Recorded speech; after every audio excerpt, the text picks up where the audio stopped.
கர்த்தருக்கு ஸ்தோத்திரம். இந்த நாள் தேன்துளி நிகழ்ச்சியிலே இந்த காலை வேளையிலே உங்களை பார்ப்பதற்கு நான் அதிக மகிழ்ச்சி அடைகிறேன். இந்த நாள் கர்த்தர் உண்டாக்கின நாள். இந்த நாளே நம்மை அவர் ஆசீர்வதிக்க சித்தம் கொண்டிருக்கிறார்.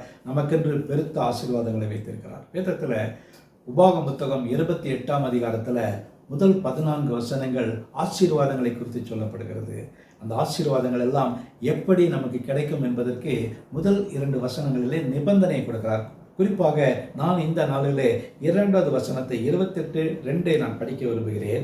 உன் தேவனாகிய கர்த்தரின் சத்தத்துக்கு செவி கொடுக்கும் போது இப்பொழுது சொல்லப்படும் ஆசீர்வாதங்கள் எல்லாம் உன்மேல் வந்து உனக்கு பலிக்கும். என்ன அருமையான வாக்குத்தத்தம் பாருங்க. ஒரே ஒரு காரியம், அவருடைய சத்தத்தை கேட்க வேண்டும், அவருடைய வார்த்தையை நாம் கேட்க வேண்டும். இந்த நேரத்தில் 2வது வசனத்தில் பார்க்கின்ற வேளையில் உன் தேவனாகிய கர்த்தரின் சத்தத்தை நீ கேட்பாயானால் இன்று உனக்கு நான் விதிக்கிற எல்லா காரியத்திலும் பின்வரும் ஆசீர்வாதங்கள் அனைத்தும் உனக்கு கிடைக்கும் என்று அவர் சொல்லியிருக்கிறார். அந்த நீங்கள் ஓய்வாக இருக்கும் பொழுது அந்த 14 வசனங்களை படித்து பாருங்கள்.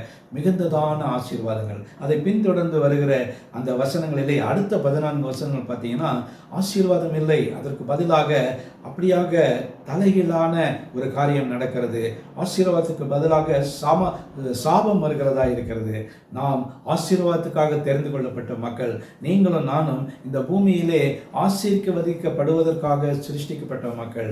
ஆகவே நாம் செய்ய வேண்டியது என்று சொன்னால் கர்த்தர் சொல்லுகிறபடி அவருடைய சத்தத்தை கேட்க வேண்டும். கிறிஸ்துவுக்குள் பிரியமானவர்களே, இந்த நாளிலே கர்த்தருடைய வசனத்தையும் வார்த்தையும் வாரத்துக்கு ஒரு நாள் ஞாயிற்றுக்கிழமை மட்டும் கேட்டால் போதும் என்று நாம் நினைக்கிறோம். இல்லை, ஒவ்வொரு நாள் காலை வேளையிலும் இந்த வேதத்தில் கர்த்தர் நம்மோடு கூட பேசுகிற வேளையில் அந்த வசனத்தை கூர்ந்து கவனிப்போம் என்று சொன்னால் கேட்கிறது மட்டுமல்லாமல் கேட்டு கீழ்ப்படுகின்ற வேளையில் நமக்கு அவர் பெரிய ஆசீர்வாதங்களை கொடுத்திருக்கிறார். உதாரணத்துக்கு ஒரு வசனத்தை நான் படிக்க விரும்புகிறேன். நீ பட்டணத்திலும் ஆசீர்வதிக்கப்பட்டிருப்பாய், வெளியிலும் ஆசீர்வதிக்கப்பட்டிருப்பாய்.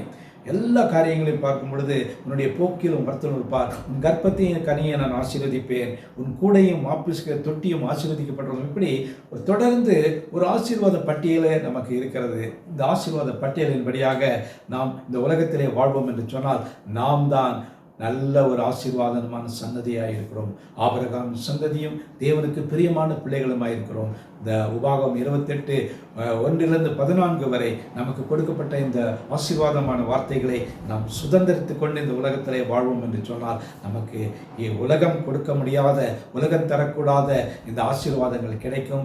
சந்தோஷத்தையும் சமாதானையும் பெற்று நாம் இந்த நாள் உலகத்தில் நம்முடைய வாழ்நாள் முழுவதும் ஆரோக்கியமாக இருப்போம். இந்த நாளில் ஆண்டவரை நோக்கி பார்ப்போமா? நல்ல ஆண்டவரே, இந்த உபாகம் 28ஆம் அதிகாரத்தில் நீங்கள் கொடுத்த இந்த ஆசீர்வாத வார்த்தைக்காக ஸ்தோத்திரம். இந்த 14 வசனங்களில் சொல்லப்பட்ட ஆசீர்வாதமான வார்த்தைகள் ஒன்றொன்றும் எங்களுக்கு பலிக்க வேண்டுமாய் ஜெபிக்கிறோம். அவர் சொன்னது போல அவருடைய சத்தத்தை நாங்கள் கேட்க வேண்டும். என் சத்தத்தை நீ கேட்பாயானால் நான் உனக்கு விதிக்கிற ஆசீர்வாத பட்டியலிலே எல்லாம் உனக்கு வந்து சேரும் என்று சொன்னீர். அதற்காக ஸ்தோத்திரம். ஆசீர்வதிங்க ஆண்டவரை. தொடர்ந்து இந்த ஆசீர்வாதங்கள் எங்கள் மீது வந்து தங்க கிருபை செய்யுங்க. மீட்பர் இயேசுவின் நாமத்தில் ஜெபிக்கிறோம் நல்ல பிதாவே. ஆமேன், ஆமேன். கர்த்தர் உங்களை ஆசீர்வதிப்பாராக. இந்த நாள் ஒரு ஆசீர்வாதமான ஒரு நாளாக அமையட்டும்.